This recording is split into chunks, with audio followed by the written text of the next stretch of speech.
Hello and welcome to Thursday's edition of Cracking the Cryptic, where I can delay no longer. Yesterday, life got in the way of my normal timing for recording a solve, and I therefore delayed attempting Rat Run 27 Productivity by Marty Sears, because I have seen the comments on this and they suggest that this is the hardest Rat Run puzzle in the entire series. So let's just have a look. If you've not seen these Rat Run puzzles, oh my goodness, they have been such fun over the years now. This one is Experiment 27 Brown. Today I finally got a chance to watch the tapes back. The only camera that had captured anything remotely interesting was the one I'd hidden on the top of the bookcase. Fast forwarding through mostly dull footage of him at his desk, something eventually caught my eye. At one point he got up and started scribbling calculations on the blackboard before drawing 3 large circles and what looked like the letters SRT. He stood back and looked at it for a full 5 minutes as if contemplating. This had all been rubbed off by the time I arrived the next morning. I'm now thinking, does that mean I'm meant to know what SRT stands for? Something special relativity? Special relativity theorem. I don't know. It might be that I've forgotten some law of the Rat Run seasons that have gone before. But no, sorry. This is, look at this. This is so cool. But if we go further down, let's have a look at the comments. Tallcat, who's a fantastic solver and setter, says it's foxed him more than the others. David said definitely the hardest Rat Run yet. Took over 2 hours for that solver there I just read. Not too hard for a mathematician, says George the Toad. Okay, Christiane says, my brain experienced a productivity failure while I was trying to process the factors options. Okay. Oh, Sujoiku says, I found this one very hard. So this is going to be, I think, quite a challenge. And therefore, yesterday I did Ard van de Wetering's latest puzzle, which was, I also found a little bit of a challenge, but not quite as difficult as a sort of 2-hour fest, which this one might prove to be. But we've done the law. We'll get to the rules. I'm afraid Mark has been incredibly busy for the last day or so he hasn't had a chance yet to draw the winner of this month's Patreon reward. We will do that very soon. Is there anything else I can mention? Oh yes, there are 2 things I can mention. One was to say to Marty himself, who I think is something of a whiz with designing graphics and something, that we should definitely do a Rat Run t-shirt. So Marty, let us know. In fact, and if you're watching this video and you think, oh, I would quite like a bit of Rat Run merch, do let us know. That will encourage us to be productive. I'll also give a little message for young Ivor, who's turned 4 recently. I had an email which made me laugh from Ivor's father, Rodri, who I know has been watching the channel for many years. But apparently Ivor is very keen on Paw Patrol.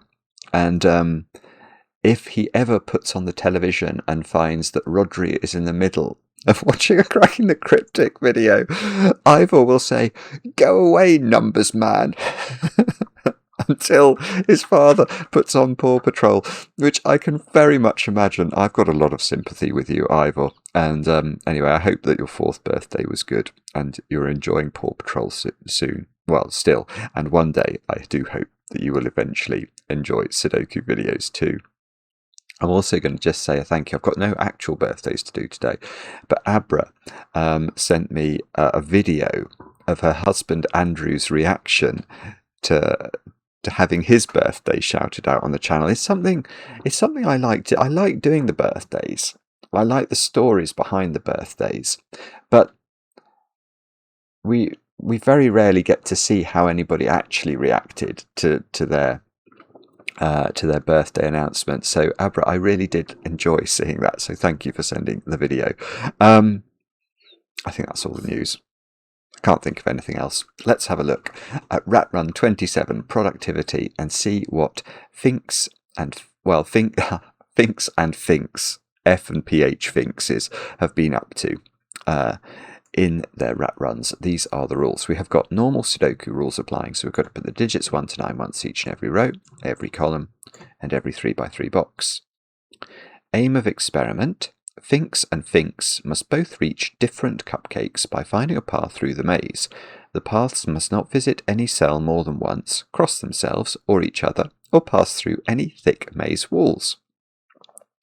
As well as moving orthogonally, they may move diagonally if there's a 2x2 space in which to do so, but may never pass diagonally through a round wall spot on the corner of a cell. So what they can't do is that. What they could do is that, because there's nothing impeding that diagonal movement, whereas there is a round wall spot impeding that one. Goldenberries. That's a new thing, I think. Don't remember a goldenberry in these puzzles before. Goldenberry. If two digits are joined by a goldenberry, they are not consecutive. Right, so they're like little Nabna lines, aren't they? A Nabna line in Sudoku is typically yellow and will be a sequence of non-repeating digits such that no two digits on the line are consecutive. And now we've got the invention by Marty of a Nabna berry. Okay. Oh, and there's only one more rule. There's a test constraint. In this experiment, both paths are divided into segments by 3x3 box borders. Along a path, the digits on each segment have the same product, the result of multiplying the digits on the segment together. This product may be different for Finkz and Phinx, so the two rats may have different products. Note, if a segment contains only one cell, that digit is considered to be the product. And that's all the rules. So let's just invent a path. So if that was the path, in fact I can see that couldn't be the path, interestingly. But in theory, those four, you'd multiply them. That would be the same as this digit. That would be the same as this digit. So you can see why that's not going to work. These three, you'd multiply them, and then you should get the same total. That one, I mean, I've drawn the most dreadful example here. I'm sorry about that. And that one. So each of these segment colours would have the same product. And that is apparently what we have to do. Do have a go. The way to play is to click the link under the video as usual, but now I get to play. Let's get cracking. So this explains, that example I've just done, that silly example, explains why this rat doesn't just go straight to the cupcake, which looks like it's going to be a very sensible thing to do. But no, because then whatever this digit was, because that segment product would have to be the same as this segment product, those would be the same digit, and that will break Sudoku rules. So we can immediately put that in, I think. And we're going to have to decide, aren't we, which one of these is Finkz and which one is Inks. Or no, Inks and Pinks. Pinks and Inks, in order for me to differentiate. Should we make row 2, column 3 Pinks? So Pinks has got to go down. And then this one will be Inks, which will be blue, but we don't know where she goes yet.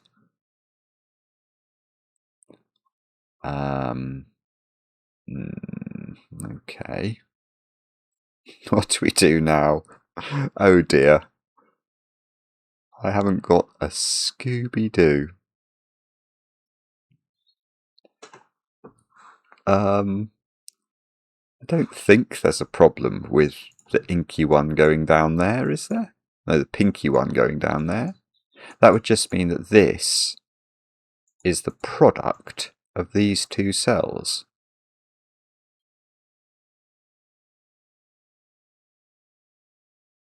Golly, I don't know. I haven't got a clue what to do. Is it this? It can't be this one, can it? This looks like it can do just about anything. Because it's got like a whole 2x2 there that it could wander around in.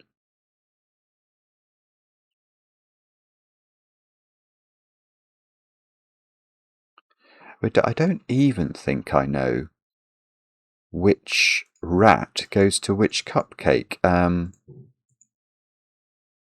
mean,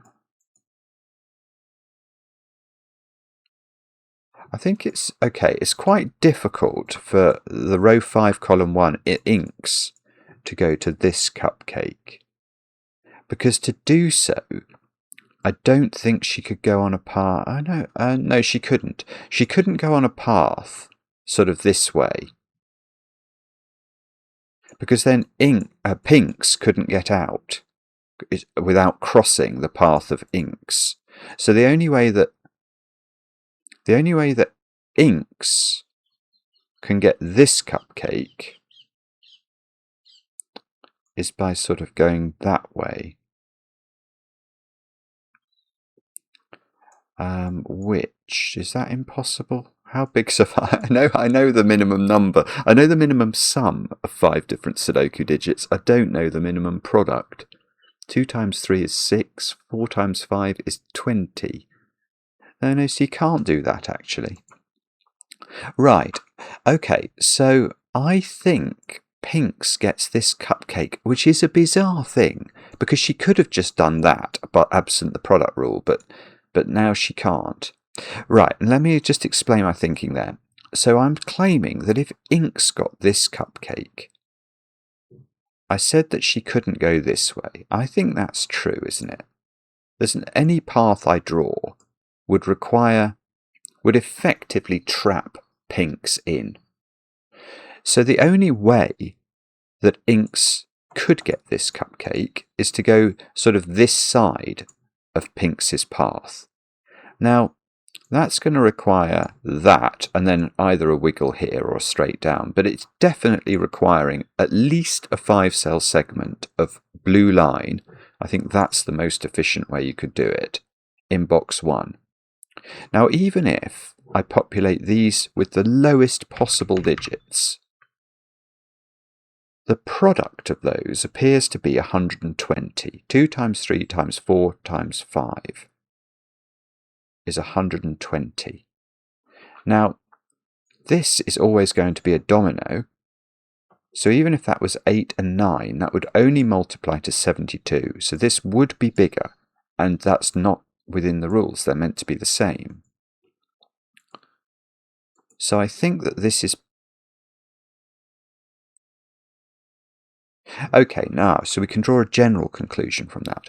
I was going to say, well, there's 2 things we can determine. Firstly, this is the Phinx cupcake. Secondly, the way Phinx arrives at this cupcake is from below. Because if Phinx arrives at it from above, it's the same problem that Phinx was having. So that is a segment.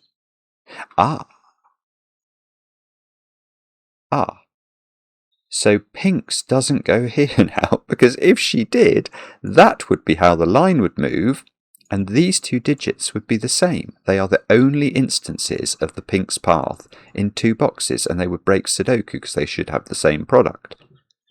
So actually, Phinx must do this.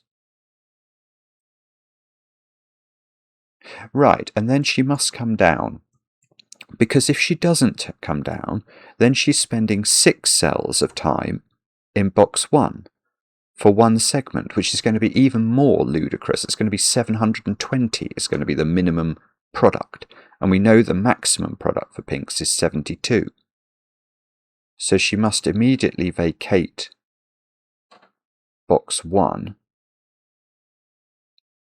And now box 4's getting cluttered, look.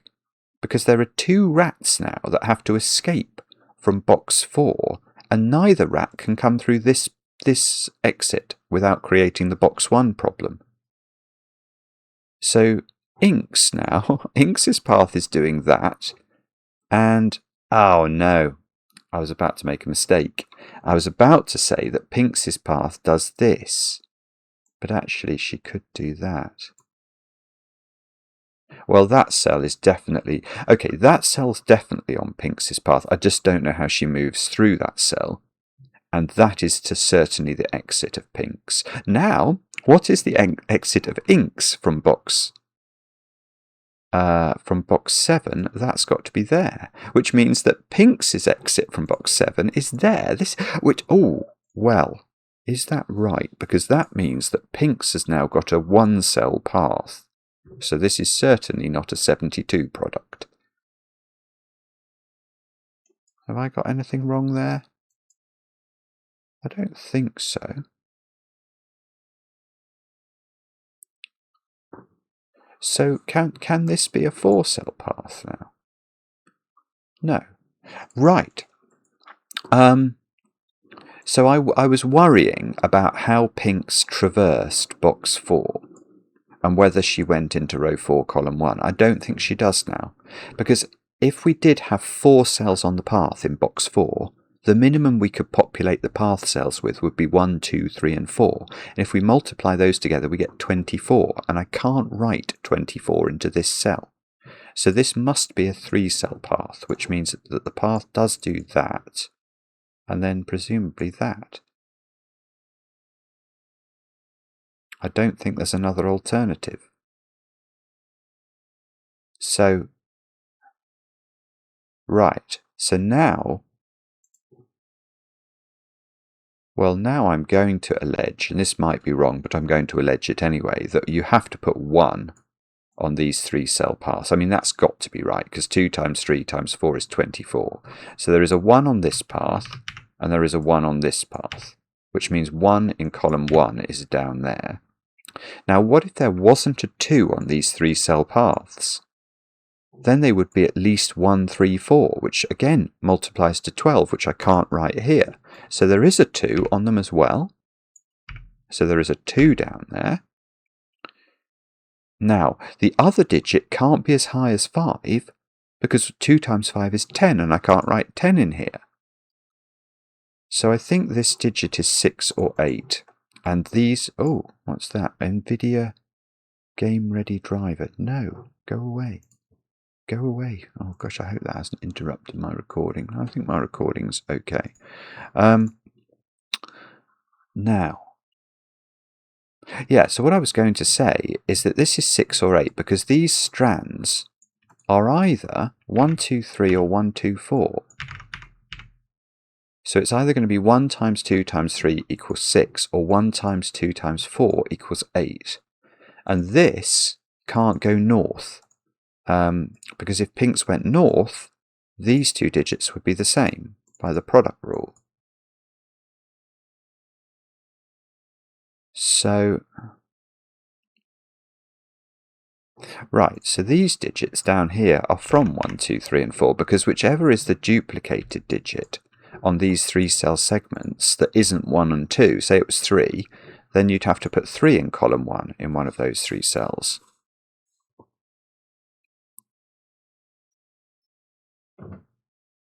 Now, okay, don't quite know what that means. So Inks's path has to come down to this cell. Right, and Inks can't go in the corner, because if Inks went into the corner, Inks's path through box 7 would be 5 cells again, at least.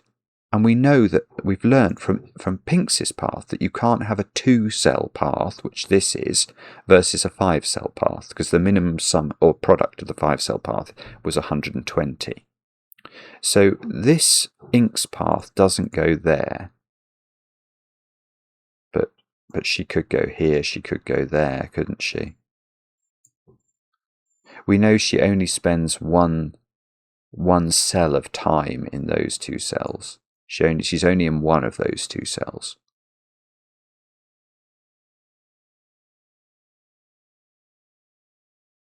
Now, I don't know what that means. So Inks is the minimum product of these 2 cells would be if this was 1, 2, 4. That could be 3, 5 for 15.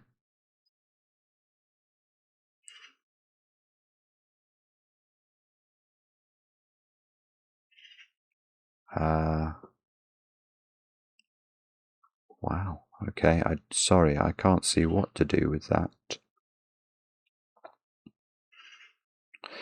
Oh, no, I can actually.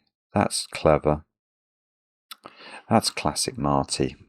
Right, what we're going to look at now is the what's they called? The gooseberries? No, the goldenberries. The goldenberries. Because these goldenberries are surely interesting.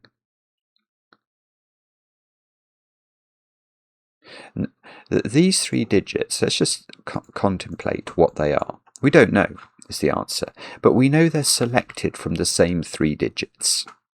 Because we know that this selection is either 1. If this is 1, 2, 3, this is also 1, 2, 3. If this is 1, 2, 4, this is also 1, 2, 4. So these 3 digits here definitely include the digits 1 and 2 and whichever of 3 and 4 is used. Now let's just think that through. How are we going to ensure that these 2 are non-consecutive and these 2 are non-consecutive? Well, clearly this can't be a 1, 2 pair, and clearly this can't be a 1, 2 pair. Because 1 and 2 are consecutive. So, and if we were to have 1 or 2 in the middle of the sequence, it would touch the other of 1 and 2 on the edge of the sequence. So the middle digit here is the digit that is not 1 and 2.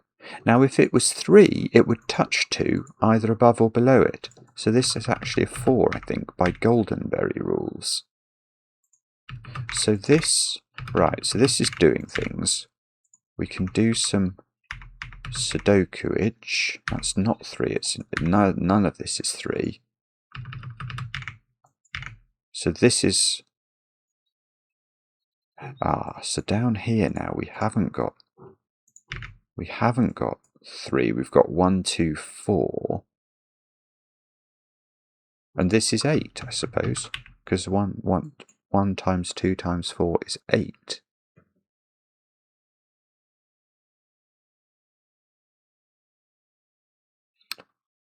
Now, right. This could be important. Let me just think about this, because any Phinx, yeah, it's just like a black, I'm thinking about this like black croppy dots or black currants, but the, let's think now about what digits it's ever possible to put on the Phinx path. Well, obviously we could put 1 on the Phinx path, that's not going to affect a product. We can put 2 on it, because 8, if we factorise 8, what do we get? The point is, we only get 2's and multiples of 2. So the only things that we can put on a Phinx line now are 1, 2, 4 and 8. And we have 4 digits in column 4 that are therefore 1, 2, 4 and 8. Because there are 4 Phinx cells. Not just Phinx cells, there are 4 Phinx cells. So Phinx cannot spend a scintilla longer in this column, because imagine that she did. The digit that would be on the path would be 3. Well, that's not a factor of 8. 5, that's not a factor of 8. 6, that's not a factor of 8, even though it shares a 2 factor. 8 does not have a 3 factor, which 6 does. 7, that's prime, so that's irrelevant. And 9, that's got 2 3 factors. That's not going to work. So Phinx now is going into one of those 2 cells for her next move. And from here is going into one of those 2 cells. And that's not a 4, I've just noticed, by sudoku.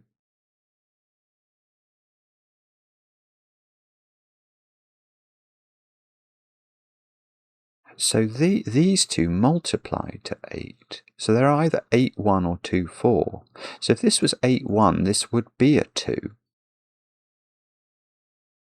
And if this is 2, 4, this would be 1 or 8.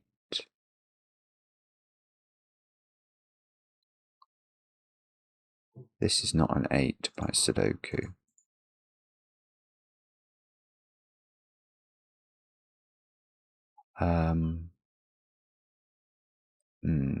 Okay. I don't actually see how to do that, I'm afraid.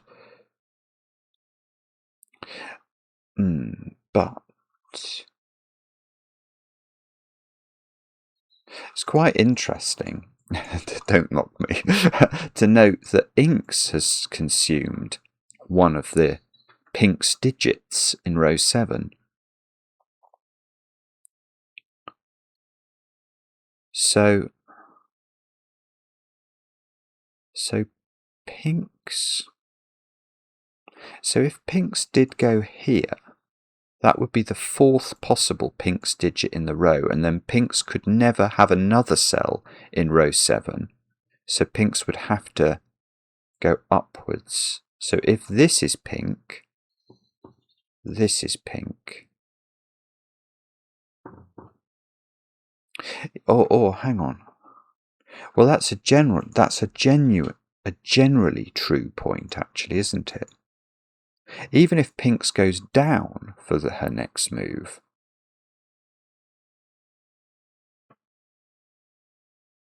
I've got a feeling Phinx has to go here. How? No, that's not true. That's just absolute rubbish. Phinx could go here and then here on the diagonal. This would then be the 4th cell in row 7 of Phinxage, and then Phinx could go there or there. Right. Okay. So that's not a sensible conclusion.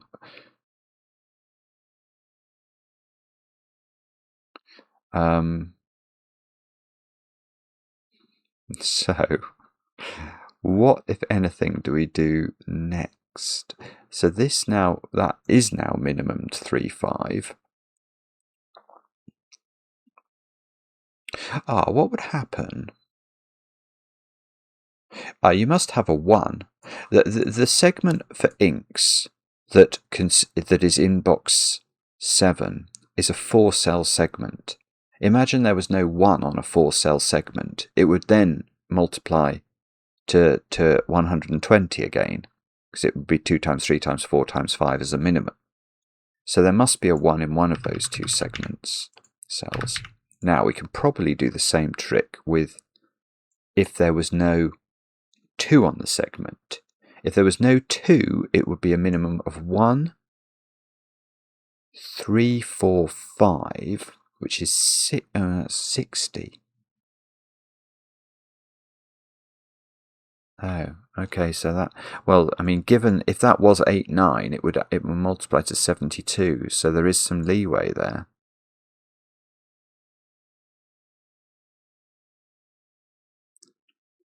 Oh, bother. Okay, so I can't quite do that. So let's instead, as Maverick flies over. Maverick's been incredibly loud today. This digit can't be consecutive with 8, so it's not 7 or 9. I mean, is that worth pencil marking? 3, it could be, I think. 3, 5, or 6. No. That's the worst pencil mark ever in the history of Sudoku. In the whole history of Rat Run, row 7, column 2 was the worst pencil mark. Oh, I suppose that we know this is blue now, don't we? I haven't thought that through. I worked out this had to be pink. So I do know this is blue. But knowing Marty, it'll go off wandering up here.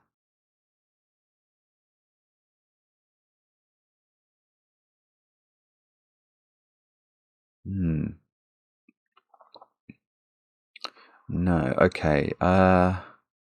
Okay, Phinx doesn't go there. because she's used her 4 factors, if you like, have already appeared in this column. So Phinx's next move is one of these 2 cells. And this is the one that would really interest me, because then that would force Phinx here. If Phinx did go there, is there some issue with that?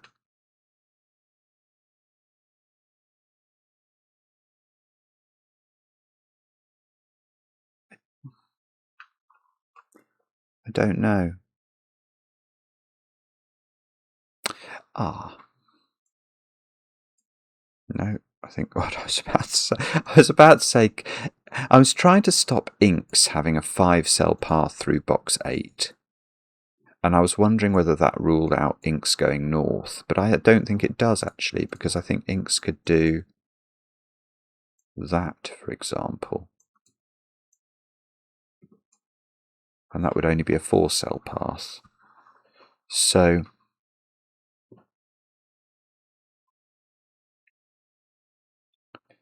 I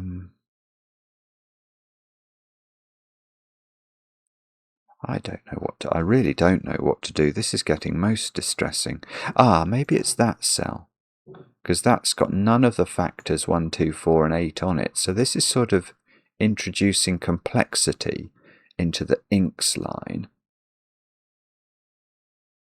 I mean, 3, 5, 6, 7, 9. If it had 5 or 7 on it, that would be genuinely interesting. And it really would. No, it would. Because if that was 5 or 7, then every single, because 5 and 7 are prime, every single inks segment would have to have that digit on it.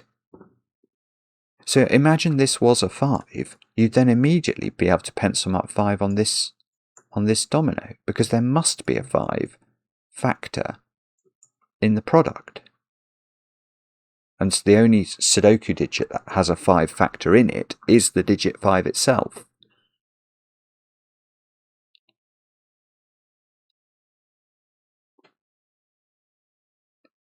But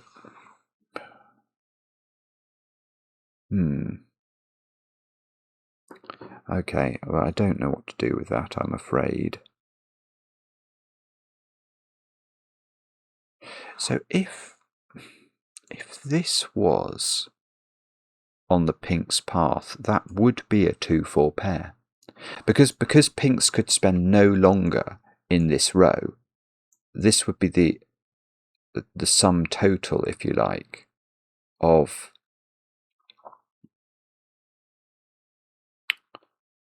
Phinx's occupation of row 7, so she'd have to then get out of it and never go back into it. So she'd have to do that, and these 2 would have to multiply to 8 without using 8, so they would have to be 2, 4.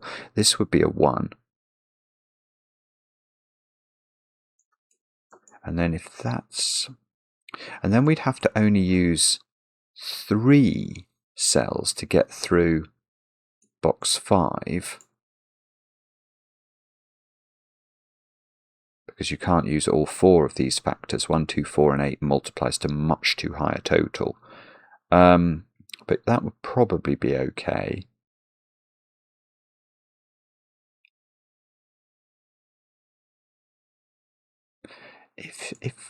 Okay, let's try and think about what happens if inks goes down. Is that causing... Sorry, if Phinx goes down, is that causing inks a problem? Inks would then have to do this.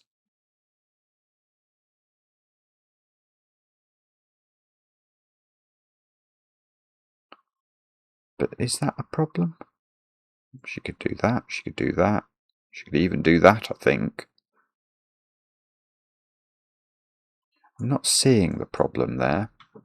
That probably means there's a stark problem and I just haven't spotted it. I've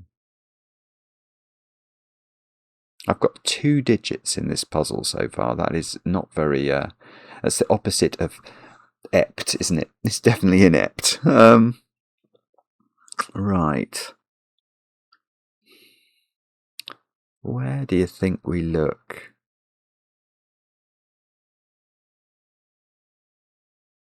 Oh, I might be able to rule out 15 as the total now, because I've got 1 plus a 2 factor. So if that was 2 and that was 3, that's 6 plus at least a 5, 30. So 30 might be the minimum now.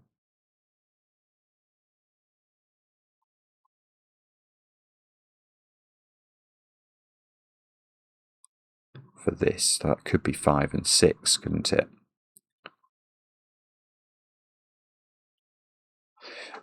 Okay, so that's not how to do it. If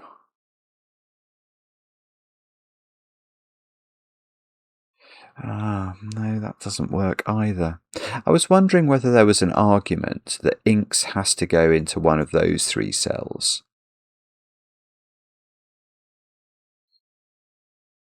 But even if there was,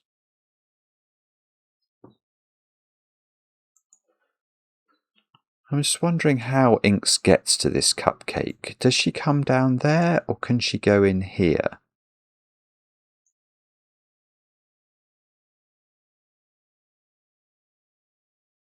I don't know. I'm not sure. We know 4 cells is fine, don't we, for Inks's path?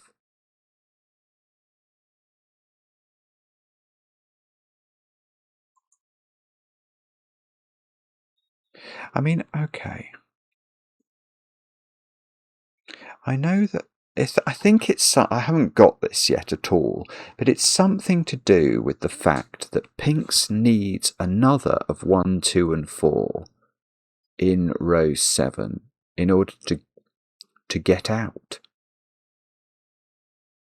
And whether she takes it immediately here, or whether she does a rinky-dink, or whether she does that rinky-dink. Oh, actually, I hadn't thought of... No, she can't do that. I can see... Oh, see, whoopsie. Oh, dear. She definitely doesn't do that, because that will trap Inks's path in. And that would be too terrible for words. Is there an issue? Maybe there's a generic... So it's this one that I'm grappling with. Is this one possible?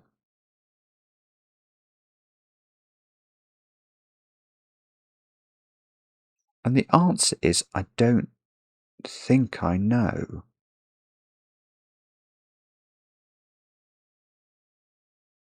Although maybe I do somehow.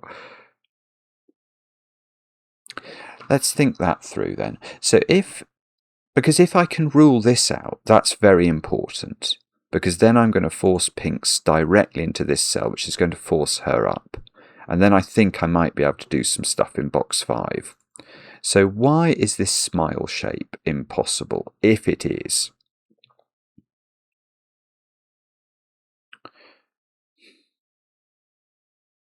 I can see that in this situation, Inks takes this cell because Inks has to get to the cupcake somehow. So she's going to have to go into this cell. But to get to that cell, she can't do that. Whoops, she can't do that. So she'd have to do that. And then that does get a little interesting, because in this instance she can't now dive for the cupcake round there, because that will be a 5-cell segment in box 9, and we know that Inks doesn't have a 5-cell segment in her locker. So Inks would have to then push up in fact in this instance she would have to push up there.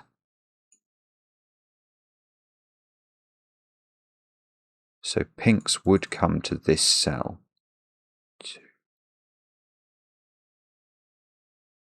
No, that doesn't work.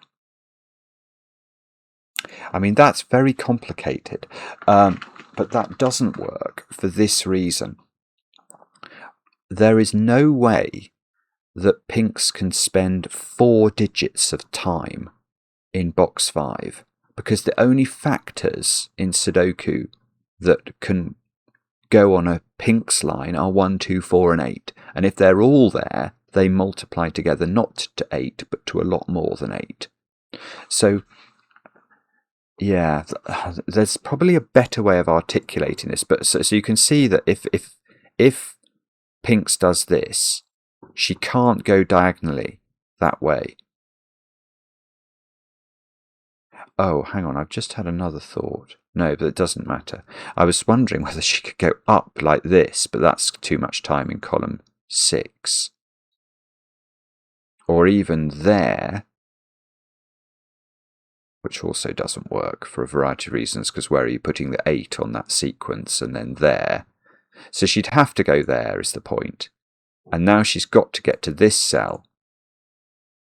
1, 2, 1 there, 3, 4. She'd spend 4 cells of time in box 5, and that's too many. So Phinx cannot do that. It's simply impossible. Although, no, she cannot do that. Have I disproved that, on the other hand? Maybe that I haven't disproved. No, that also doesn't work. All of these are quite difficult to rule out, but this doesn't work because she'd now have to do this. And now remember, she can't spend any more time in column 4. So she either has to go this. Oh, maybe that's possible. I hadn't thought of this.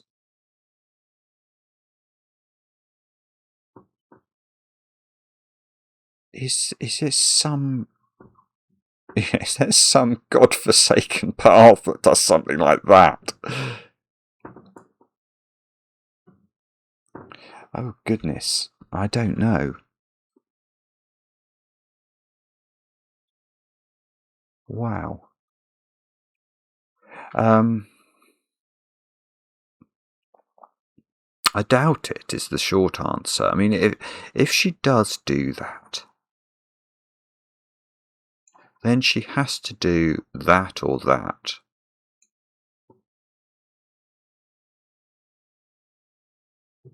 And now,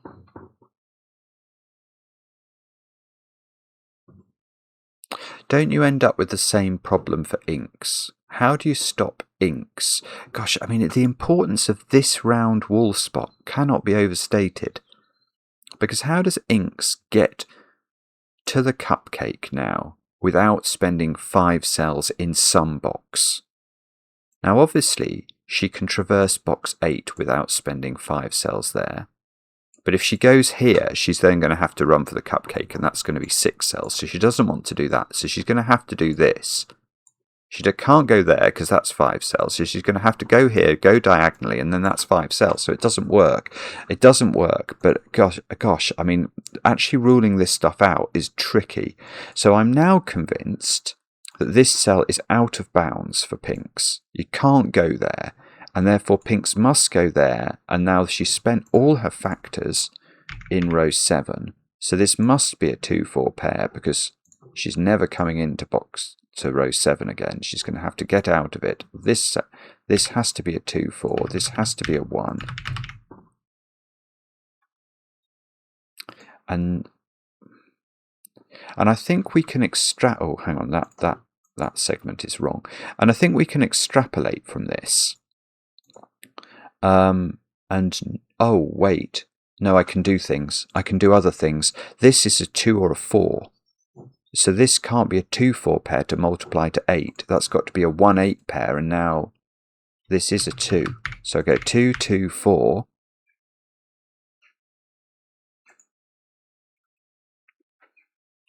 But yeah, okay, that's fine. It's not quite as breathtakingly brilliant as I was hoping, but I think we can now do something different. Because I've got to cater for this possibility Phinx comes this way, and I think we have now catered for it.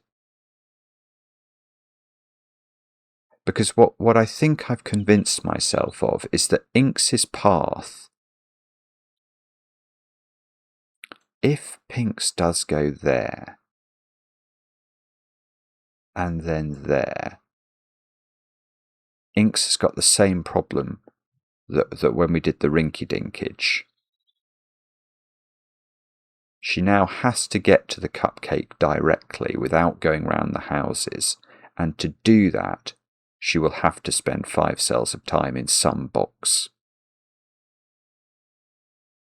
Just let me convince myself of that. She effectively has to get to this cell without getting to this cell. And the only way she can get to this cell is like that. And then she could do that, and you might think, oh, that's going to do it. But no, then she has to do a rinky-dinkage because of the way that Marty's set up the wall squares.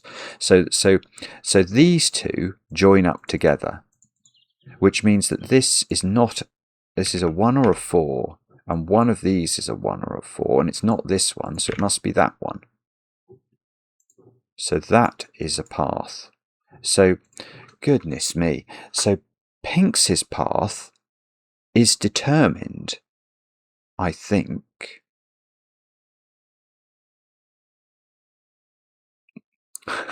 Have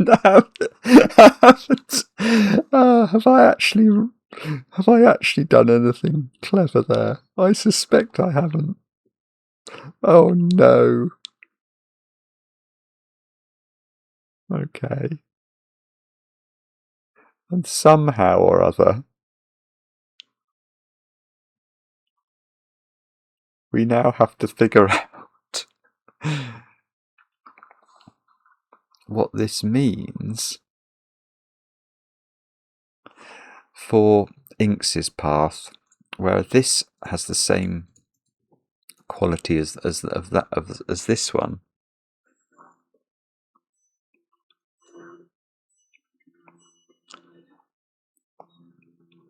Now, no, what I was about to say is not true.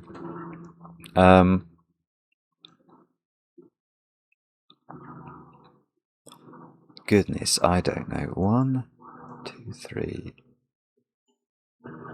4, 5. 1, 2, 3. No, that would be a legitimate thing to do.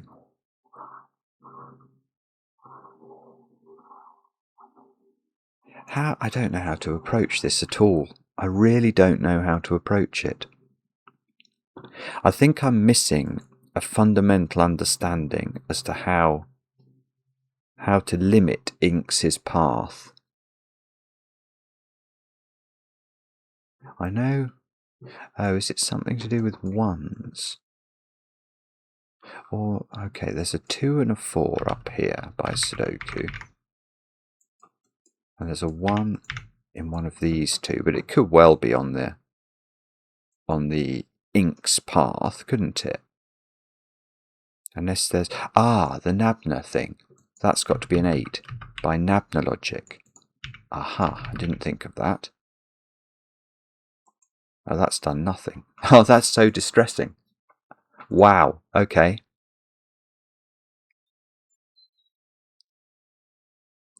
Right, so that's not it either. If you spend 4 cells of path and you can't use 2 or 4, what's the minimum? 1, 3, 5, 1, 3, 5, 6. That's too many. That's too many. That's it. Ah, right. Okay. Oh, that's a mighty deduction, though. That is a mighty deduction. Why didn't I think of that before? Because you're an idiot. That's the only explanation. You are an idiot. Right. Okay. So, oh. No, that is right. Even with 1 on the path, it's still right. So 3 times 5 times 6 is 90. But I know that the maximum they could be would be 72. So I can't deviate I've got to get out of this box now with Inks's path in 3 cells. Doesn't that just mean I have to go along the bottom? I think I do. There's no saying I can't do that now, unfortunately. So I could re-enter box 8. Perhaps.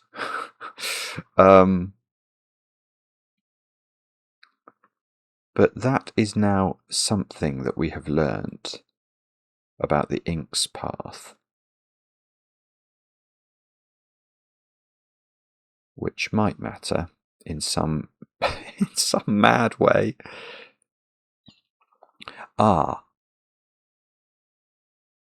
I've just had my first intelligent thought in this whole video, I think. Yes. Boom. I've had an intelligent thought. It's taken 50 minutes, but I have now had one. Right. Here is my intelligent thought. Let's see if this is actually intelligent or if I've over-egged the pudding. This cell is in box 9. I know, that's my intelligent thought. That's the genesis of my intelligent thought. Because what I'm thinking is it possible to get to the cupcake on this segment? No, that would be a 6-cell stretch at least. So we know that that's impossible. So there's going to be 2 visits of Inks at least to this box. But that now prevents Inks from ever using 5s or 7s on her path.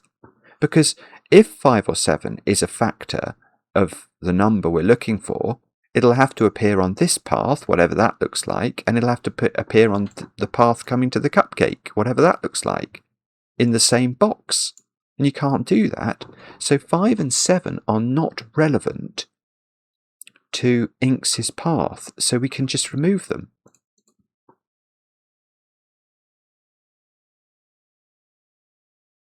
It doesn't work the same way for 3, although 3 obviously is prime, because 6 and 9 both have prime factors that include 3.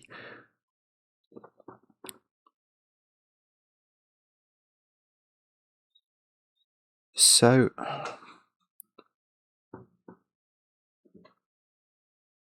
okay, sorry, I've just realised why we can't go diagonally here, because that would be a 1-cell path here. And there's no way. This was multiplying to at least 30, I think we worked out. So we've got to spend another cell of time here.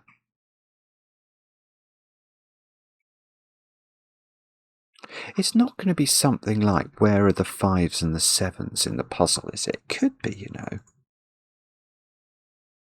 Because the 5s and 7s now have to be kept off the pinks and the inks path at all costs.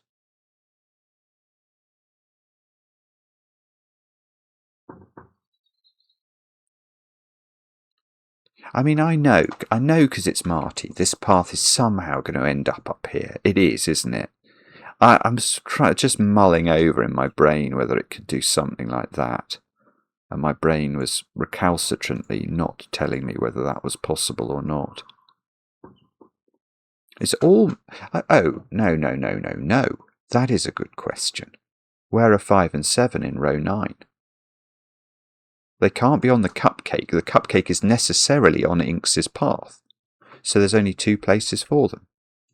And now this cell is not on Inks's path, so Inks must go there. And Inks doesn't spend 5 cells, so Inks does that. And that is a truth. It is a truth. That probably does something, but I don't know what.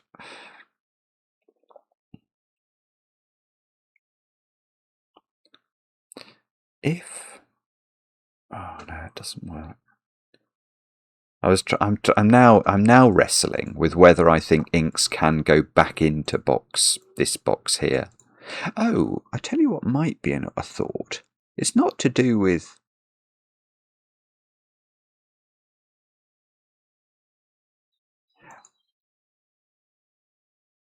Oh, nearly. Oh, I had almost had another semi-intelligent thought. No.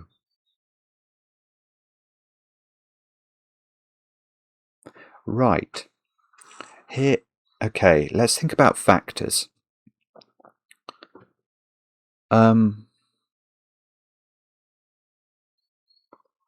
Right. Okay. I want to think about factors.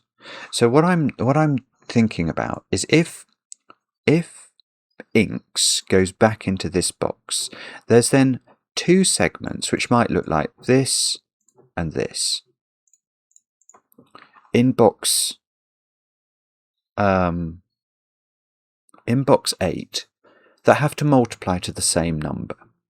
And they can't, neither of them can include 5 or 7. So actually we could see then where 5 and 7 went in that box, couldn't we?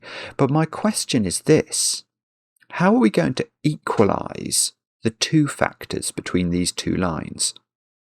The multiplication, whatever it is, let's say, what do we know about it? We know it doesn't have 5 or 7 involved in it. So what I'm thinking is it involves numbers like 3, 6, 9, 2, 4, 8, these sorts of numbers. Now the prime factors for all those numbers are 2s and 3s.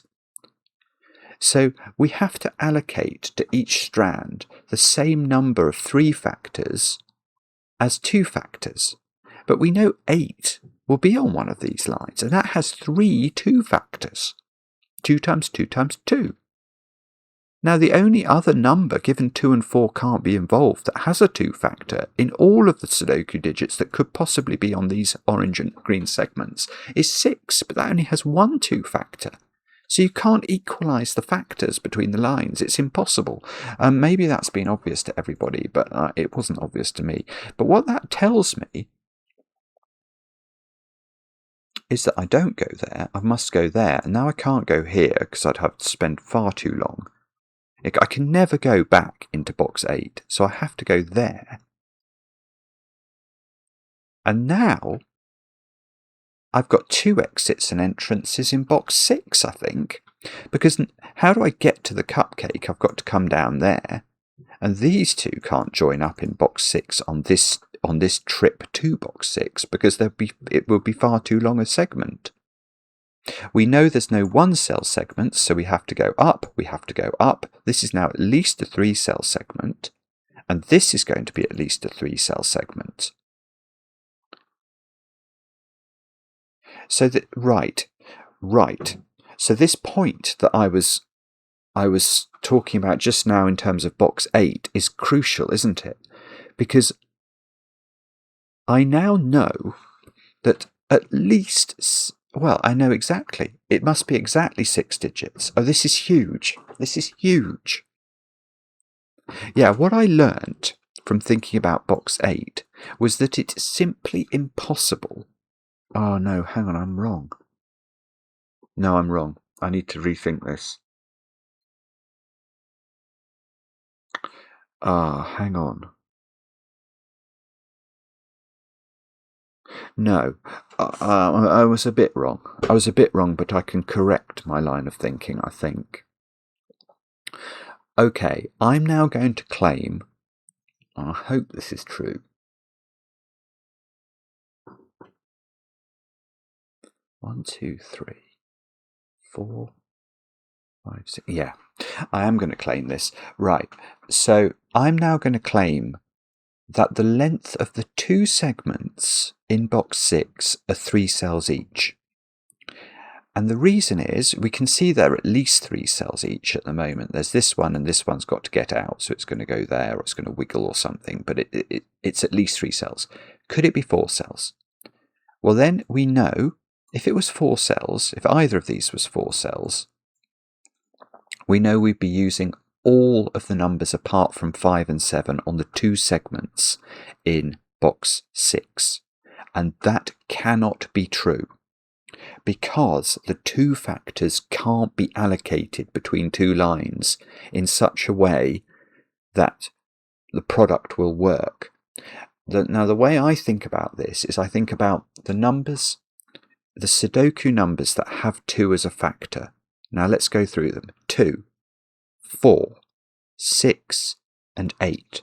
Those are the 4 Sudoku numbers that have 2 as a factor. Let's count the factors. 2, it has 1 2-factor.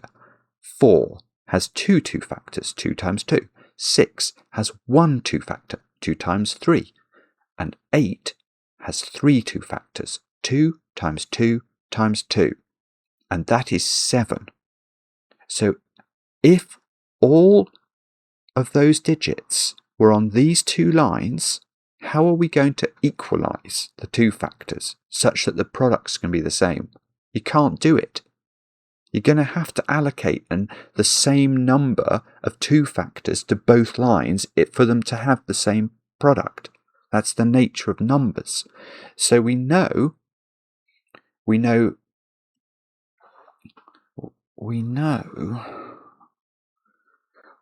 got to miss out at least either 1 or 3 of the 2 factors. So now how do the 3 factors work though? Because 3 has got 1 3-factor, 6 has got 1 3-factor, and 9 has got 2 3-factors. So probably what we're doing is we're putting...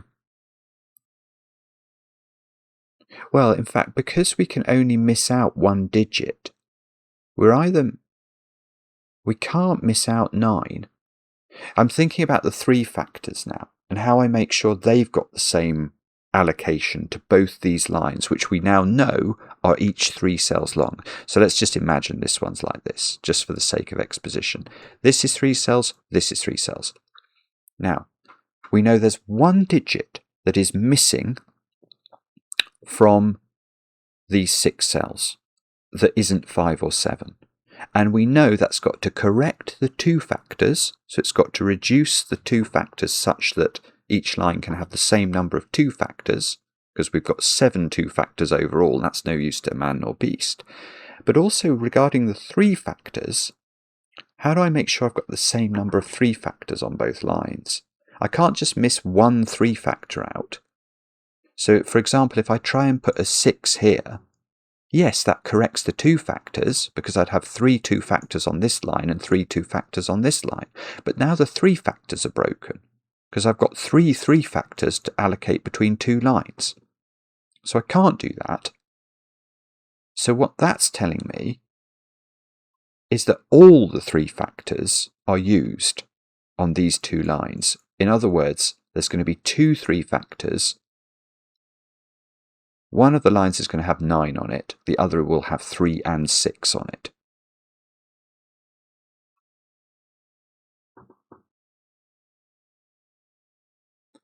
Now, I think this is going to be a massive total. I'm not certain about that. It might be able to be 36, but it might have to be 72.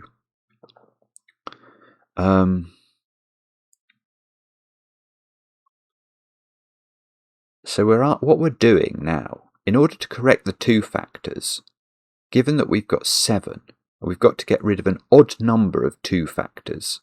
So whatever digit is that's 5 or 7, so say 2 of these are going to be 5, 7, the other is going to have an odd number of 2 factors in it. So it could be the digit 2, that's perfectly possible, or it could be the digit 8. But those are the 2 possibilities. It's 2 or 8 that's missing.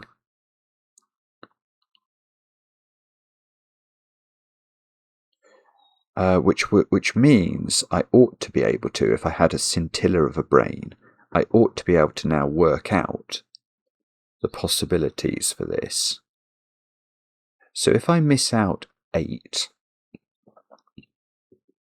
then we know that the effective total we're looking for is 9 for both lines, because both have 2 3 factors, and both have 2 4 factors now.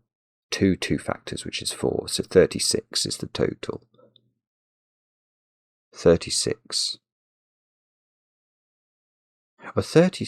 no, 36. Oh! Wait! How could you do 36 on that, if you can't use 4? You can't do double 6. You can't do it. You can't. 36 is not the answer.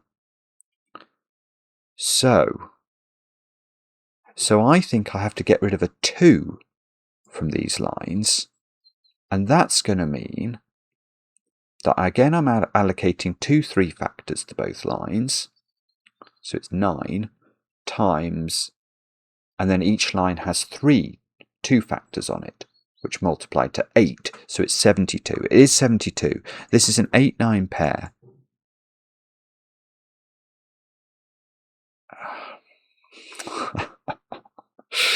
Oh, well, I mean, that's all true. Oh, wait. No, that is all true.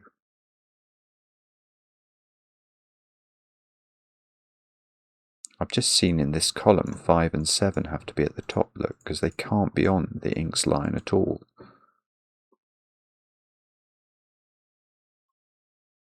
So that was a lot of talking to get me something. But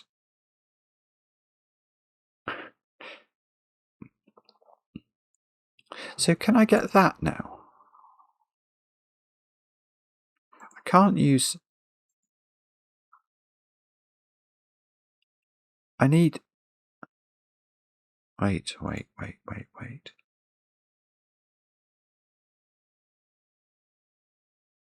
If this was 9... No, hang on. I need enough 2 factors on the line. Doesn't this line have to have 6 on it, or is that not true? That might not be true. No, it is true. It is definitely true. Because once 8 is not on this 4-cell segment, we've got to think about how we get 3 factors of 2 onto this line. And the only digits that we've got available are 2, 4 and 6. But we can't put one of 2 and 4 on this line. So we must have 6 on the line. 6 must be in one of those 2 cells. But the really interesting thing for me about that, and you'll laugh at me, but it's true, is that means 9 can't be on the line. Because if 9 was on this line, we'd have the wrong number of 3 factors, because we'd have 2 3 factors within the 9 and 1 within the 6. And we'd have 3 times 3 times 3 as the base units of the number. And we know that 72 is 2 times 2 times 2 times 3 times 3. So we can't have more than 2 3 factors. So this is not 9. So if this was 3, this will be 6. That's one possibility. But if this is 6, I still need another 3 factor, but I only need 1 3 factor. So this will be 3. And okay, so that gives the 6 in one of these 2 cells contributes 1 2 factor. I need 2 more, so this is 4. And this is a 3 6 pair. And this is a 5, and my dreadful pencil mark from earlier actually has not been quite as dreadful as I told it was. Wow. No, nearly. No, nearly. Okay. Now, what does this mean? I don't know. There's probably some sort of nasty sudoku trickery I should be focusing on here. 3, 6, 7, 9. Now we can't put 7 ever on the inks line. We can't put 7 ever on the inks line.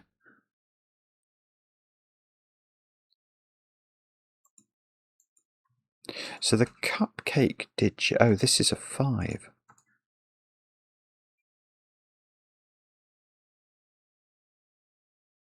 So there's a 5 in one of these. It could be the the goldenberry, I should say.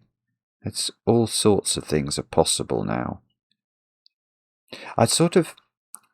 I'm quite relieved, actually. There was a moment during the solve where I didn't have a clue what to do. But now I feel like, now I've got the inks total, I ought to, even if I have to worry away at it for a long time, I ought to be able to eventually figure something out. I know Inks doesn't spend any longer in there. If Inks went up again, she'd have to turn, because she couldn't go up into the 5 and the 7. So Inks goes into box. Oh, this is madness, Marty. So Inks now goes into box 5 by force of nature, where she must spend at least 2 cells, where she can't go down or she's trapped her path. So she goes there. I don't know how she gets out, whether she goes diagonally, but that means that's got to be an 8-9 pair.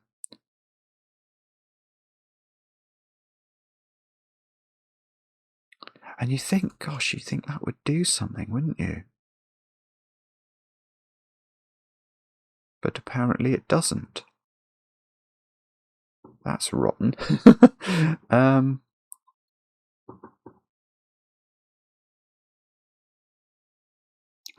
If 1 is not on this path, given 2 and 4 are not on the path. Yeah, this has to be a 1. Because if it's sort of arithmetic, if this wasn't a 1, these digits are 3, 6, 8 at least, and that's got the wrong number of everything in it. It's a far too big a number. So this is a 1, and this is going to have to multiply to 72, which means it's a 9-8 pair, which means I can fill it in, and that does a little bit more. That does a little bit more, doesn't it? So 2, 4, 9 here now. This digit is not 9. This digit is not 1. And this row has got, I've got 3, 4, and 6 to put into it.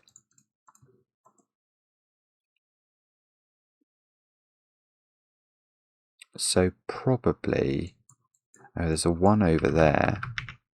I bet this is 198. Because there aren't that many ways of getting the correct factors in, are there? Yeah. Especially not in situations. Yeah. Yeah. Where you've got two lines going into a box, we actually can work out the way that the 2 strands will have to operate, because we know that we're missing 2 off the lines as well as 5 and 7. And that's what we've got going on here and in this box as well.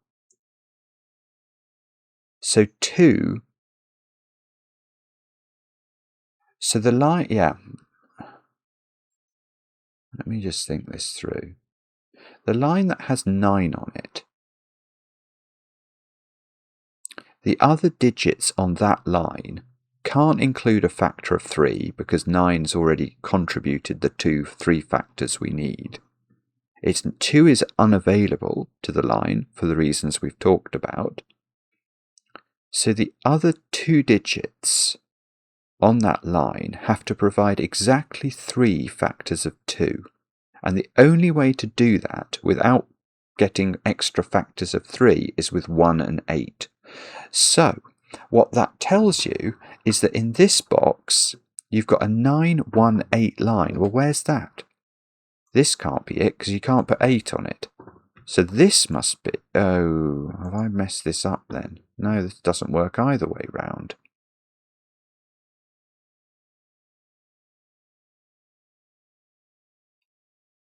I am very confused. I am very confused. That logic felt completely bulletproof.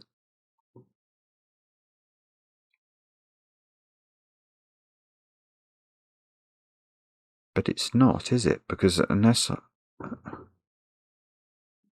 I've missed a trick, which it sounds like I have.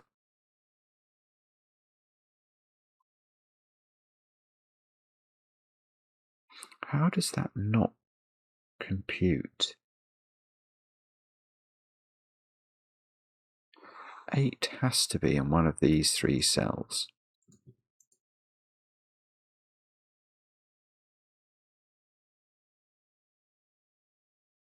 I don't understand how that's wrong. Maybe...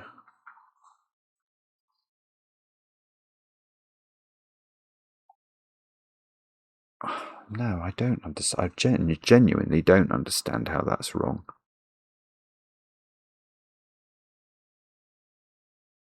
But it must be wrong. There must be a hole in that argument for some reason I can't work out. But assuming... if you don't put 8 on the lines, you don't have enough factors of 2 for both lines. Because you know that 72 has 3 factors of 2 in both numbers.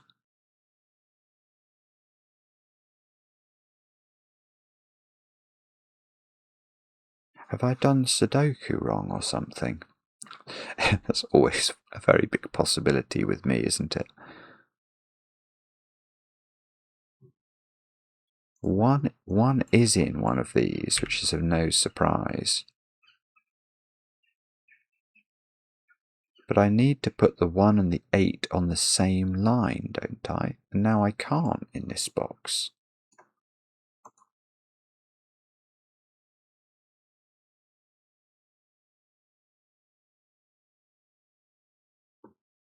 What am I missing?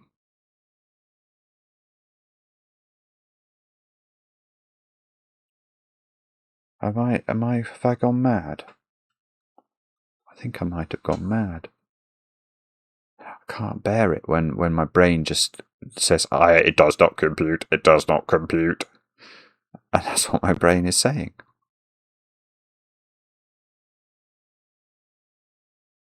Nine?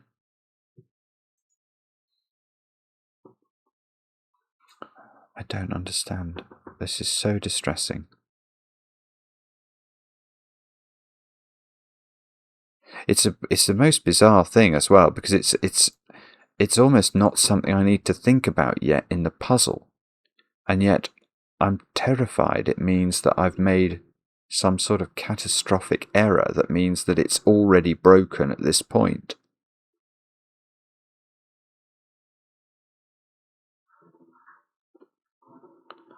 Is there some logic I've missed? I mean, it looks very like this is going to be a 7. This will be a 3 or a 6. One of these will be a 9.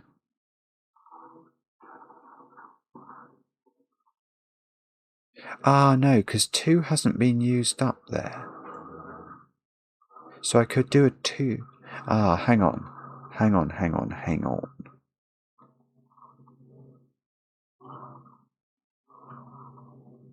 Could I, in this box, I don't think it would work.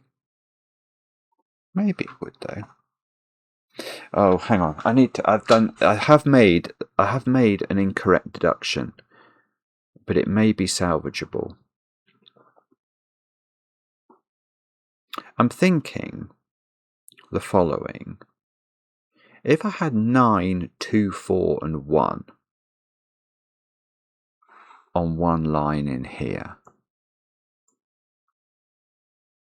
that's correct, obviously. Then the other line would have to have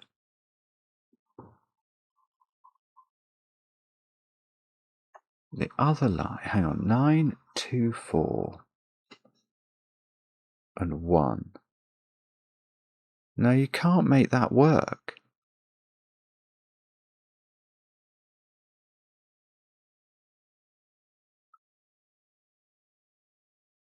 Because the other line then must have 8 on it.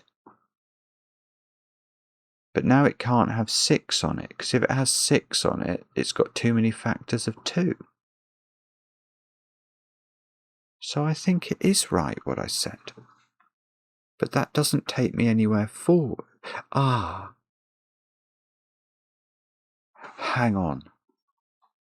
I've just realised why oh dear. Right. I can see a way round this.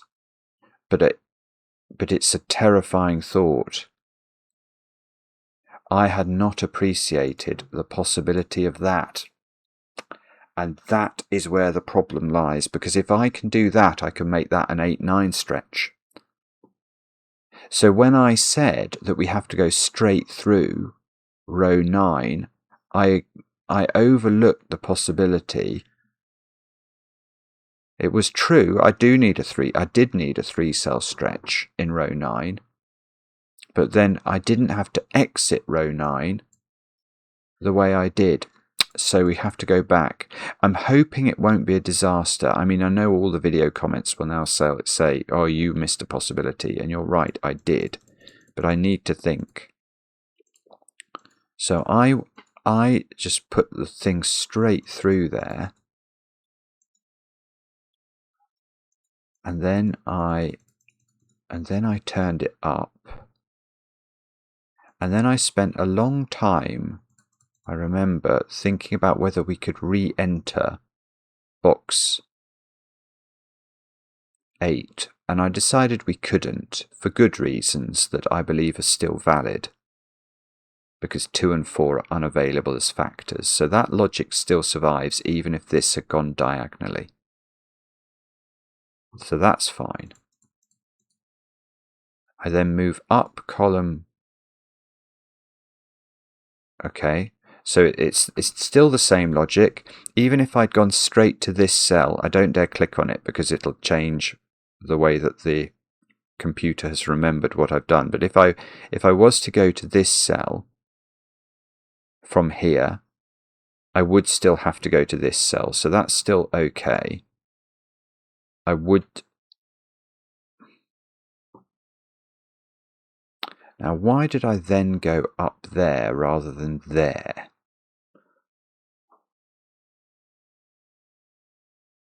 Why did I do that? Maybe I've missed another opportunity.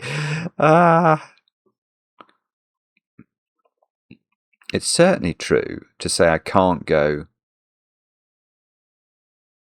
into box 8, but why did I think I had to go into row 6, column 7? I can't remember why I thought that. I suppose it's true, because if I had have gone into row 6, column 6, I couldn't have a 1-cell segment, so I'd have had to go straight up, and I'd have had 3 cells that would have multiplied to 90, because they would have been at least 3, 5, 6. So it was true, but I don't remember having that thought at the time.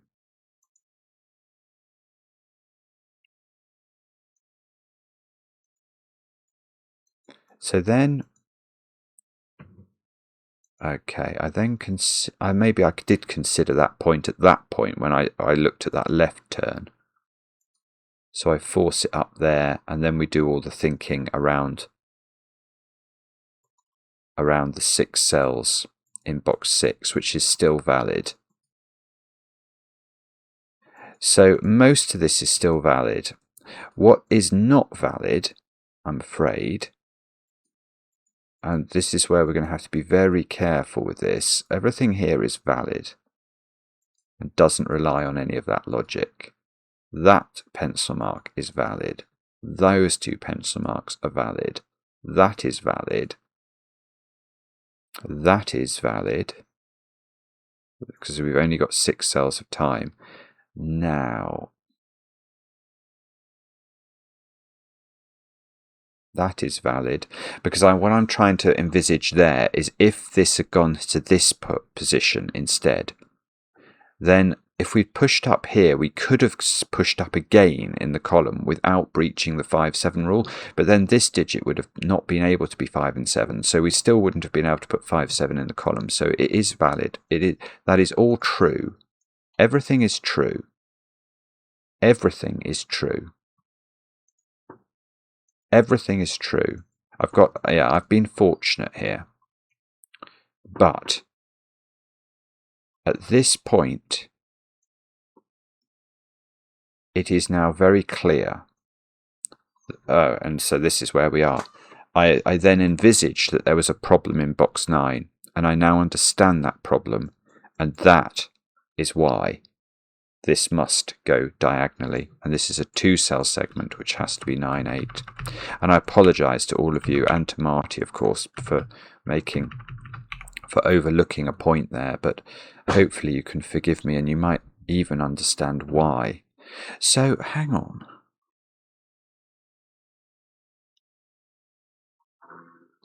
So the other line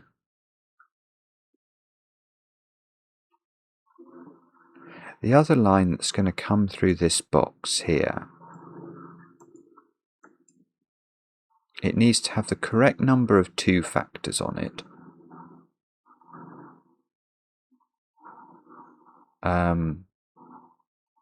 And it's going to have 6 and 3 on it. So this digit is a 4. And that makes me worried. Again.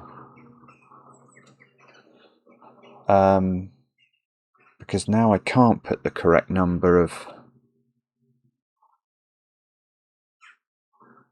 I can't put the correct number of 2 factors on it. Can I? 2 and 6 is only 2 factors. So even though I got myself out of a pickle, I've now got myself into a new pickle. So...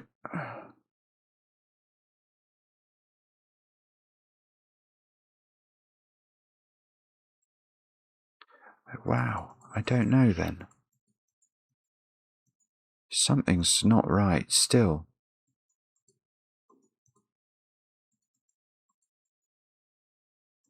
I'm just going to take this out. I don't understand.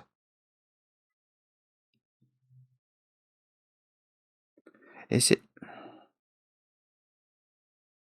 Oh, I know. I do understand. I am going to have to go back further. No, or am I? I think... I see it. I see it. Oh, you rotten game. Oh my goodness. Okay, well I have been. Yeah, I haven't been as lucky as I thought. It's the 5s and the 7s in the bottom row. I think the point is that when I put the blue line into this cell, I then knew that that couldn't be 5 or 7. And I used that to place 5 and 7 in the bottom row. But what I didn't realise, of course, if this can't be blue, this could be 5 or 7, and that is going to be correct. Now, that's interesting, though.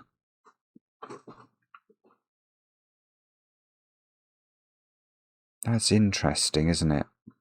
I think I think I have to go back. I think it's the fairest thing to do to Marty. But I do understand the error I've made now. It's quite a bad one.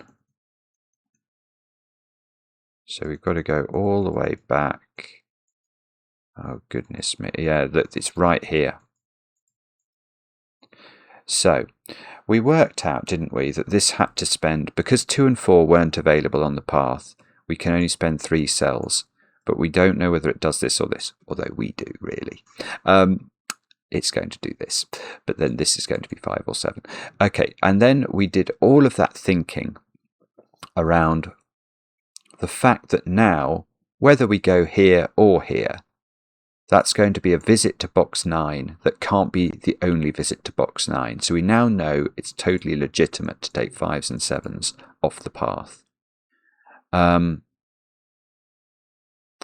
we know that this will be a non-5 or 7 digit, but you can see there's 3 possible places for 5 and 7 in this row now. But we do know we're going to this cell. That's true. I just don't know when I'm going there. I'm either going there directly or via this cell. But we are then visiting this cell. And we're not able to go back into box 8. All the logic we did around that is completely correct. If we go back into box 8, we must take 2 cells. 5 and 7 couldn't be on the path. That we'd allocate an odd number of 2 factors between 2 lines. So that's not right. So we do also go up here. We can't go in there. We can't go back in here.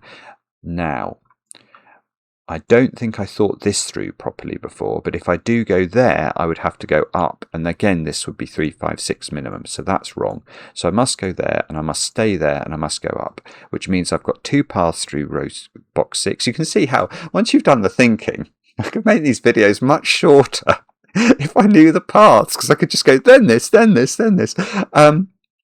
So this, we now know we're going back through box 6.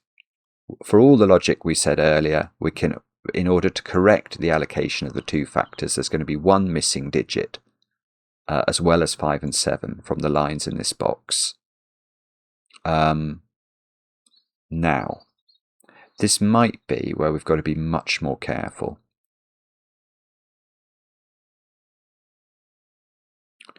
Perhaps this is a reasonable time. Now, I did think we had to come in here, because if we go there,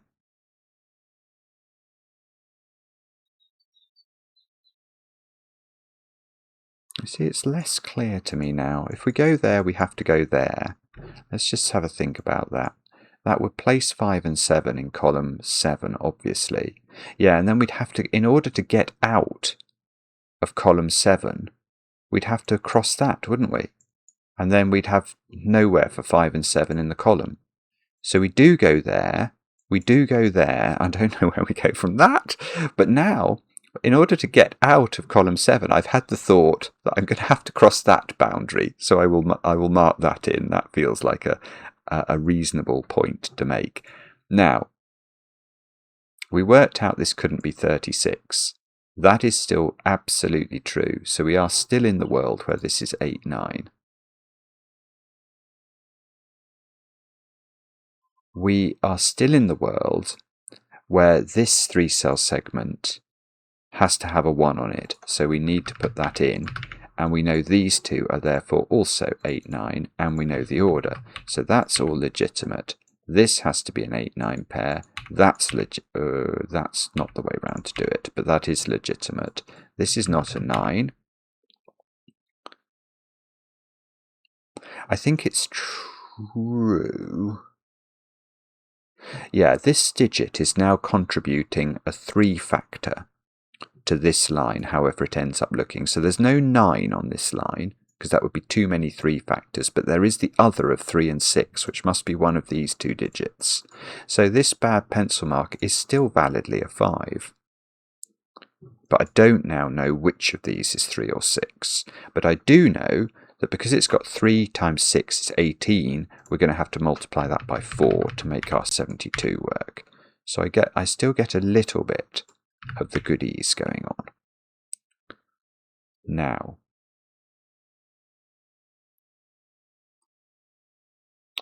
okay, so maybe we do now pencil mark row 7, where we've got to put 3, 6, 7, 9 in. We know that 7 is never on the line.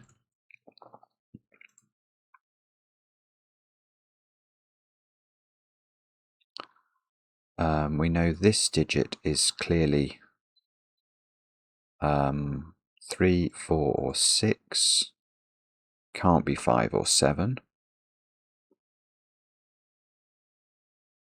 Now, do we get any? Oh, I get a 2, 4, 9 triple at the top of this column. I think I had that before. So this is 3, 5, 6, 7 into these cells. Let's just pencil mark that in case we can do something sensible with it.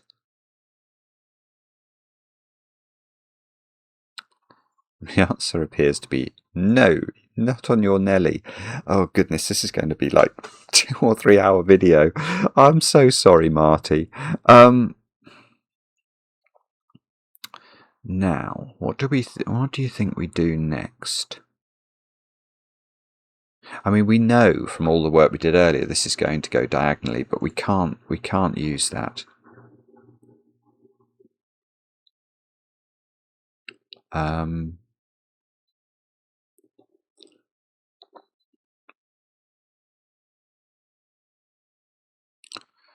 Is it okay? 1 is in one of those 3 cells.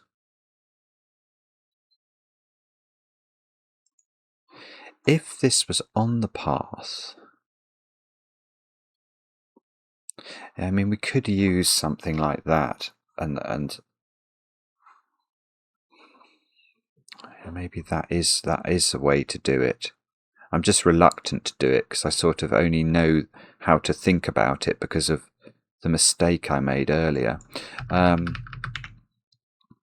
me just see if we can do anything sensible with vis-a-vis sudoku. What are the... Oh, is this 3, 5, 6, 7 as well, isn't it? Up here, 3, 5, 6, 7. So we might have to be careful with this nabna, but we can't really do anything there unless and until we know what digits it's got on it, or at least one of the digits that it's got on it. So these are 3, 5, 6. There's loads of 3, 5, 6, 7s everywhere.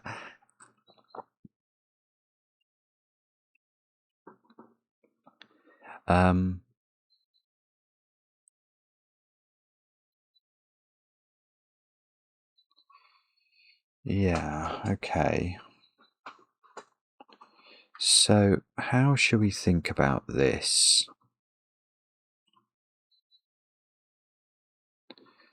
I'm sorry, I know I've stopped talking. It's because I'm just trying to work out in my own brain. So I know that the missing digits on these lines are 2, which is going to have to be in one of these 3 cells, 5 and 7. And similarly, in this box, well, not similarly actually, not similarly.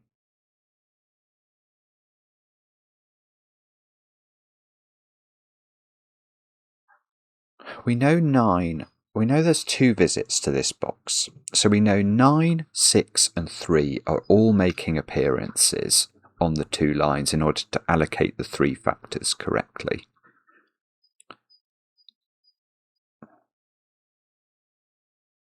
One is pretty irrelevant and could obviously be on one of the paths. That's fine. And then in order to allocate the 2 factors correctly, 4 is going to be on the path. That is also true. And 8 is going to be on the path, and 8 is in one of these 3 cells. But whichever path 8 is on, so if 8 was... Yeah, this might be the way to do it. What would happen if 8 was in one of these 2 cells? It would be on this path. Yeah, that's the way to do it. And that won't work, because then because these 2 digits couldn't contribute any 2 factors, and yet would have to. Look at the options in them. They'd either have to, or they'd either overburden the number with 3 factors by being something like 3 and 9, or they'd include a 6, which is too many 2 factors. So 8, which we know must contribute, cannot be on this segment, which means that 8 has to be here, which means that the 1 moves over here. So if this was now on the path, what would it be? It couldn't contribute a 2 factor, so it would have to be a 3 or a 9. But so would this be on the path, and we'd have too many 3 factors on the number. So that is the clean way to describe that logic. And now this is now 9. These are not 9. This segment, they can't have a 1 on it, because this would then have to be an 8-9 pair. So this is 3 different digits, not including 2 obviously, and not including 8 or 9, that has to have sufficient 2 factors and sufficient 3 factors. So it's the same, it's 3, 6, 4, isn't it? It's the same as this thing. And this is now definitely not a 4. And the rest of this column is 1, 2, 5, 7. And we're not putting 5 or 7 on that top line because it's part of Inks's path. This digit is 5 or 7 now, and that is exactly where we ended up 15 minutes ago when I realised that there was a problem in box 9. Good. You're all very cross with me. I'm so sorry. I know idiocy has descended upon me, and I apologise. Okay, oh gosh, everything is 3, 5, 6, 7. I suppose I shouldn't be very surprised by it because, of course, although 3 is used on some of the Inks paths, the other digits really, and 6s as well, I suppose. 5 and 7 most certainly shouldn't be surprised that they're making lots of appearances off the lines. This can't be 3 because of the goldenberry.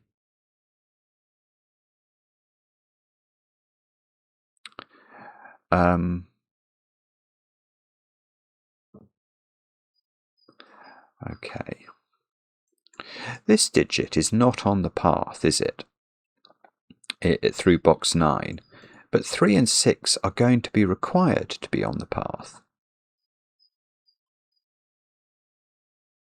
Because otherwise we wouldn't have the correct number of 3 factors on this line. So this is a 7. Which, okay, so 7 can't be on the line here. So 7 is in one of 2 places. 7 is in one of these 2 cells.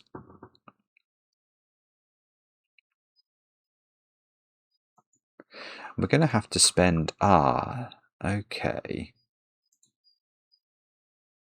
I don't know, actually. This is going to be a 4-cell path, isn't it, through this box? Which means 1 will certainly have to be one of those digits. And the 1 is in one of those 3 cells. So it's not going to be able to be there because then it'll be a 5-cell path. So one of these is definitely a 1, which means these are definitely not 1s. Which means that the 1 in this column is at the top. Now, that's probably the least we could expect from that.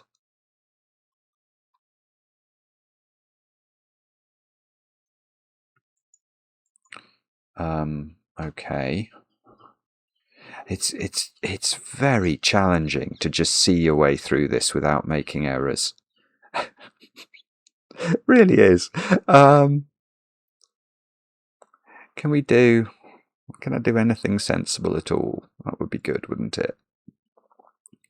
No, it appears not.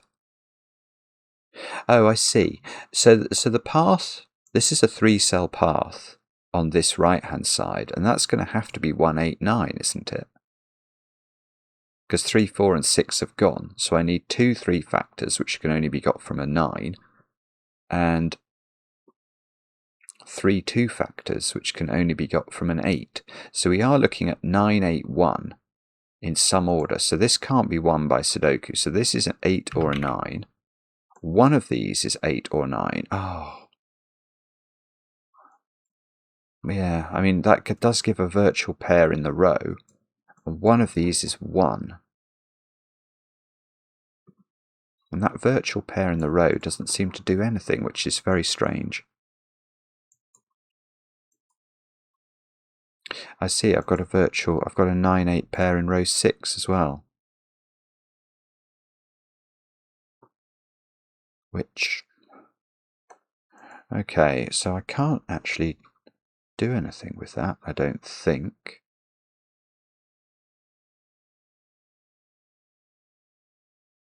There's definitely a 2 up here. So do we now know more about how this line is working? We know it's going to be a 4-cell line without a 2 on it. So it's either going to be 4, 3, 6. Is there any other option? No, I don't think there is there? We've got 3 more digits to come. So if one of those digits was 9, that would be all the 3 factors used up. So the other two digits would have to contribute 3 2 factors, and you couldn't do that. Because you could include 8, but then you're going to have to include another digit as well. So we're not using 9, so we are using 3 and 6, which means we're also using 4. So this digit is 3, 4, or 6, which is almost getting something done in the column, look. And then there's going to be a 3, 4, 6 here and a 3, 4, 6 here.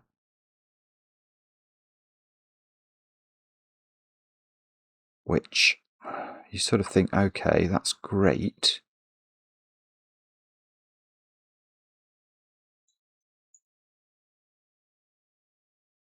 And how does... Oh, you know box 2, you could actually make 72 with 2, 4, 9 if you just went up there. So maybe that's what happens. Yeah, let's have a look at what we've got in this column. It's this 3, 5, 6, 7 again, isn't it? So if we did go to this cell instead, that would be a 3 or a 6 and would be 1, 2, 1, 3 factor, which means we couldn't go through 9.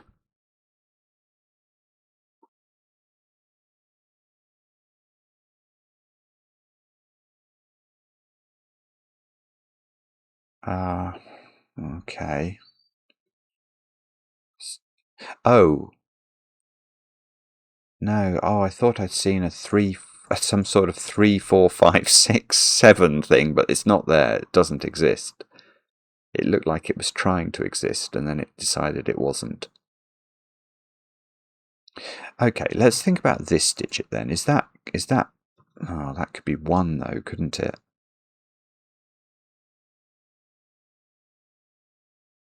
We know that this has got 3, 4, and 6 on it, don't we? Oh, so 2 is placed in this box. It's got to be here. You can't put 2 on this segment because you'd have the wrong number of 2 factors. So, sorry, that's been available for ages. So that's a 2. That's good. So this is a 2. So this is a 7. This is a 1. This is a 1. So these two, this is 3, 4, 6, and it sort of winds its way around like this, which means this is 5 or 7. I thought that's what we had before, but I can't remember. So that must do this, and that is a 7, and that is a 5, which is not what we had before. That is a 9. I can't remember if that's what we had before.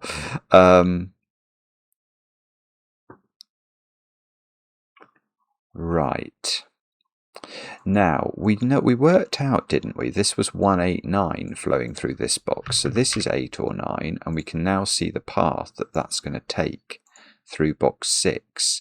This digit is now 5.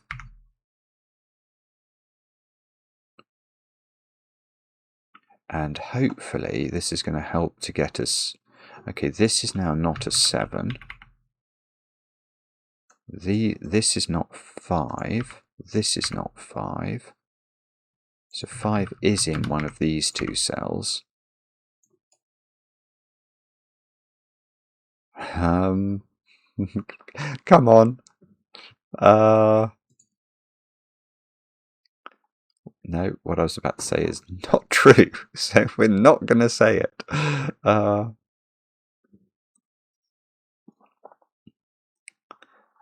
goodness me. I still can't see how to do this.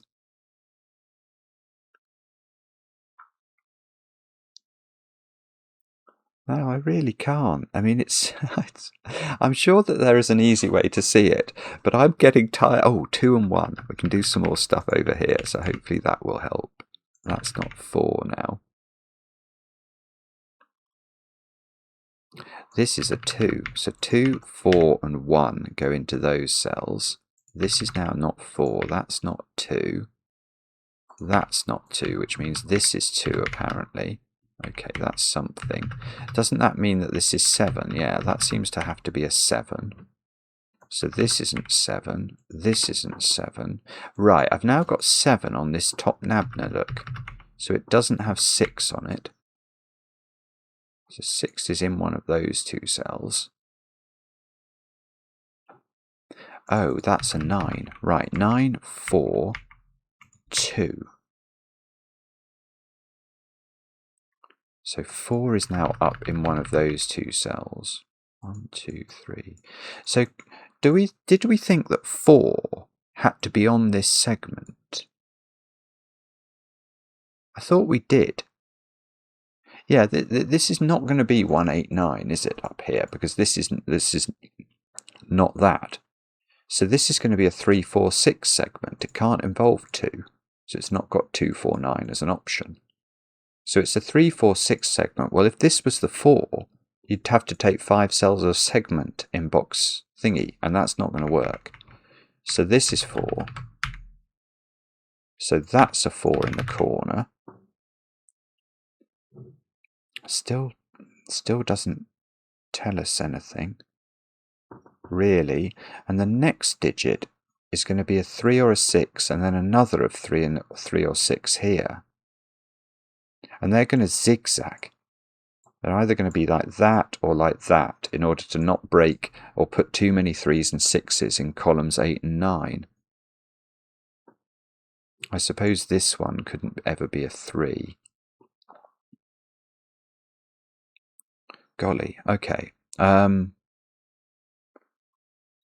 Let's just take stock though and see if we can do anything else with this. I've got an 8-9 pair here. So 3, 4, this is 3, 6 only. It can't be 4 or 7. So I've got, oh, there's a 3, 6 pair in this column. I hadn't seen that. So this is an 8-9 pair at the top of column, thingy. One of these is 7.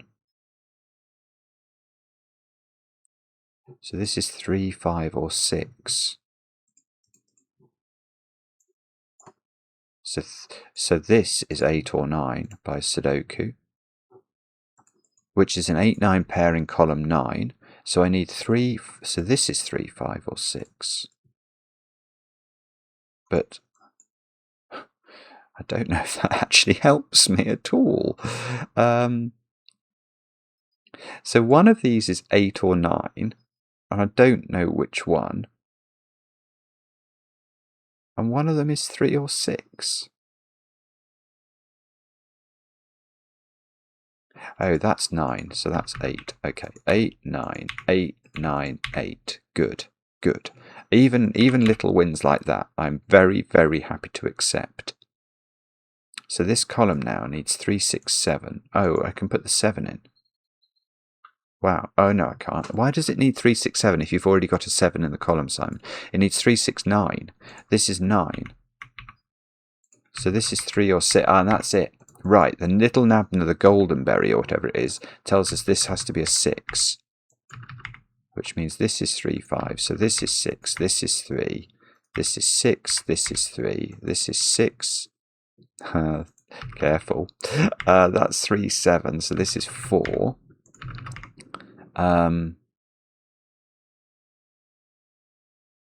This is not 6.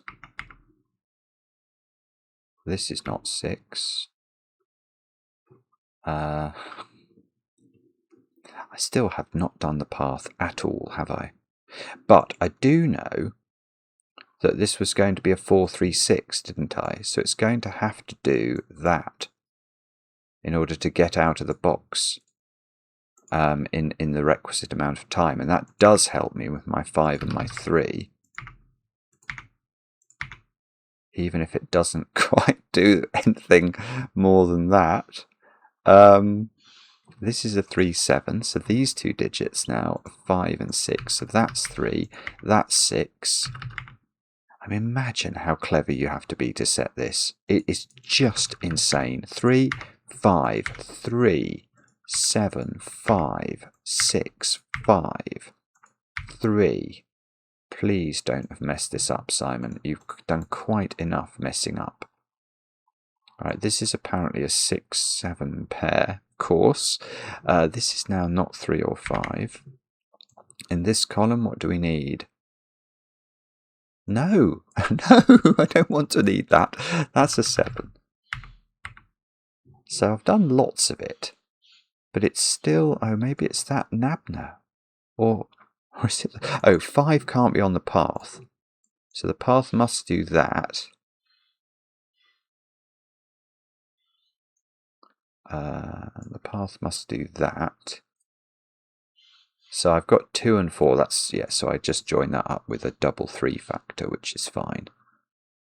So the path, I have done the path. I've done both paths now. I just have to figure out, and it must be this goldenberry, I think. Yeah, this can't be 6 or 7, can it? Because that would cause this to be consecutive. So this is 3 or 5. So 7 in this column is placed.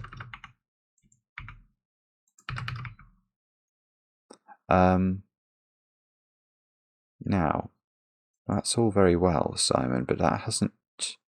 Has that done it? It probably has, and I just can't see because I've gone blind, apparently. Really? Oh, yeah, 6 here. So this is 3. So that's 5. That means this has to be 7. So that does the 7 and the 6 at the top.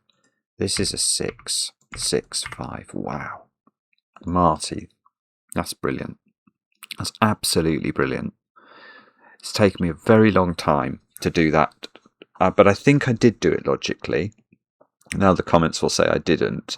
It's certainly, if you stopped at a certain point in the video on the basis that I hadn't done it logically, you will have alleged that. But I think in the end I did. What I absolutely loved about this puzzle, apart from the sheer lunacy of the intellect involved in setting it, was the stuff when I realised that I had to allocate even numbers of prime factors to 2 lines going through a box. I started to think about it down here when I started to think about primes not being able to repeat on 2 different segments. But it was just that. Let's just see if it's right. It might have to be right, didn't it? Brilliant. Right, let's have a read. Experiment completed successfully. Test date. The 25th of February 1975. Cells visited 44. Goldenberries eaten 4. Perhaps I've been spending too long in this lab, but I have a funny feeling I'm not the only one keeping an eye on Elliot. Finkz also appears unusually attentive towards him. Several times I've caught her sitting there when he approaches, looking up at him with a sort of curiosity and compassion, something I've never noticed from Finkz. Brilliant. Brilliant. Let me know in the comments how you got on with the puzzle. I enjoy the comments, especially when they're kind, and we'll be back later with another edition of Cracking the Cryptic.